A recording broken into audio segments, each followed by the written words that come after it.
నమస్తే, welcome to Khyati connects. నేను మీ ప్రేమ్. సమాజంలో దేవుడి ప్రతినిధులుగా చలామణి అవుతూ ప్రార్థనలు చేస్తూ ప్రజలకు మంచి మార్గం చూపిస్తామని చెప్పే కొందరు వ్యక్తులు ఆ పవిత్రమైన ముసుగు వెనుక ఎంతటి ఘోరమైన నేరాలకు పాల్పడుతున్నారో వింటే ఒళ్ళు గగ్గురుపడుస్తుంది. పాస్టర్ ముసుగు వేసుకొని మహిళలను మోసం చేస్తూ అదనపు కట్నం కోసం కన్న తల్లి లాంటి భార్యను వేధిస్తూ విలాసాల కోసం బ్యాంకుల నుంచి కోట్లాది రూపాయల రుణాలు ముంచేసిన ఒక కేటుగాడి అసలు రూపం ఇప్పుడు పోలీసుల విచారణలో బయటపడింది.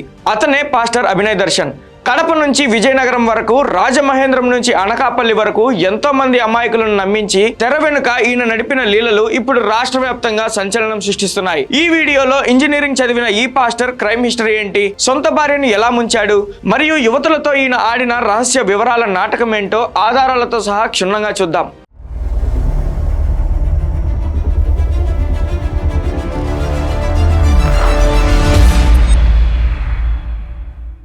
అభినయ్ దర్శన్ అనే ఈ వ్యక్తి నేరాల చిట్టా చాలా పెద్దది. అసలు ఈ కథ ఎక్కడ మొదలైందంటే కడపలోని ఎర్రమొక్కపల్లి ప్రకాష్ నగర్ కు చెందిన అభినయ్ దర్శన్ ఎస్వి యూనివర్సిటీ నుంచి ఇంజనీరింగ్ పూర్తి చేశాడు. మంచి చదువు చదివిన ఈయనకు 2011 మే 19వ తేదీన ప్రకాష్ నగర్ కి చెందిన ఒక యువతితో వివాహమైంది. వీరికి 2 కుమార్తెలు కూడా ఉన్నారు. పెళ్లి సమయంలో అమ్మాయి తరపున 1.5 లక్ష నగదు, 15 తులాల బంగారాన్ని కట్నంగా ఇచ్చారు. అయితే భార్య బ్యాంకులో క్యాషియర్ గా పనిచేస్తుండటాన్ని అభినయ్ దర్శన్ ఒక ఆయుధంగా వాడుకున్నాడు. ఆమెపై మానసిక ఒత్తిడి తెచ్చి ఆమె పేరుతో విచ్చలవిడిగా అప్పులు చేయడం మొదలుపెట్టాడు. తనకు సినిమాల్లో అవకాశాలు వస్తాయని, పెద్ద సెలబ్రిటీ అయిపోతానని నమ్మించి భార్య సంపాదనను, ఆమె పేరుతో వచ్చిన సొమ్మును ఒక వ్యక్తిగత విలాసాల కోసం నీళ్ళలా ఖర్చు చేశాడు. అంతటితో ఆగకుండా తాను పాస్టర్ గా సేవలు చేసుకుంటున్నానని నమ్మబలికి ఆమె పేరుతో మరో బ్యాంకు నుంచి కూడా భారీ మొత్తంలో రుణాలు తీసుకొని ఆ బంధాన్ని నట్టేట ముంచాడు.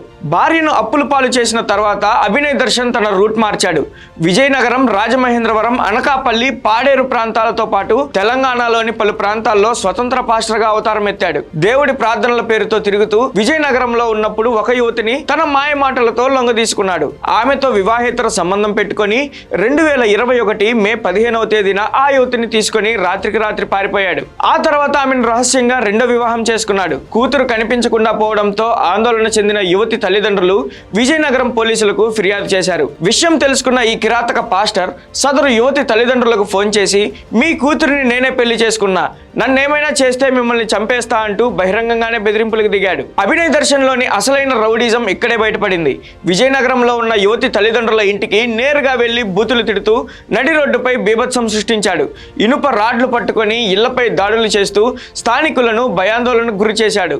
గతంలో కూడా ఈయనపై పలు స్టేషన్లలో క్రిమినల్ కేసులు నమోదైనట్లు పోలీసుల ప్రాథమిక విచారణలో తేలింది. పాస్టర్ ముసుగులో తిరుగుతున్న ఈయన వెనుక పెద్ద ఎత్తున రాజకీయ కుట్రలు, ఆర్థిక లావాదేవీలు ఉన్నట్లు పోలీసులు అనుమానిస్తున్నారు. ముఖ్యంగా కడప జిల్లాతో ఈయనకు ఉన్న సంబంధాలు, అక్కడ ఎవరెవరితో ఈయన చేతులు కలిపాడనే కోణంలో పోలీసులు లోతుగా దర్యాప్తు చేస్తున్నారు. అక్రమంగా అప్పులు వసూలు చేయడం, మహిళను వేధించడం, బెదిరింపులకు పాల్పడటం లాంటి తీవ్రమైన సెక్షన్ల కింద ఈయనపై కేసులు నమోదు కావడం విశేషం. సమాజంలో నమ్మకాన్ని పెట్టుబడిగా పెట్టుకొని దేవుడి పేరుతో దారుణమైన మోసాలకు పాల్పడుతున్న అభినయ్ దర్శన్ లాంటి ఫేక్ పాస్టర్ల పట్ల ప్రజలు, ముఖ్యంగా మహిళలు ఎంత అప్రమత్తంగా ఉండాలో ఈ కేసే ఒక నిదర్శనం. భార్యను ముంచి మరో యువతితో పారిపోయి ఇనుప రాడ్లతో దాడులు చేసిన ఈ నకిలీ పాస్టర్ వ్యవహారంపై మీ అభిప్రాయాన్ని కింద కామెంట్స్ లో తెలియజేయండి. ఈ ఇన్ఫర్మేటివ్ క్రైమ్ అలర్ట్ వీడియో మీకు నచ్చినట్లయితే లైక్ చేసి అందరికీ షేర్ చేయండి. మన ఛానల్ ని సబ్స్క్రైబ్ చేయడం మర్చిపోకండి. మరో సంచలన క్రైమ్ ఇన్వెస్టిగేషన్ స్టోరీతో మళ్ళీ కలుద్దాం. జై హింద్.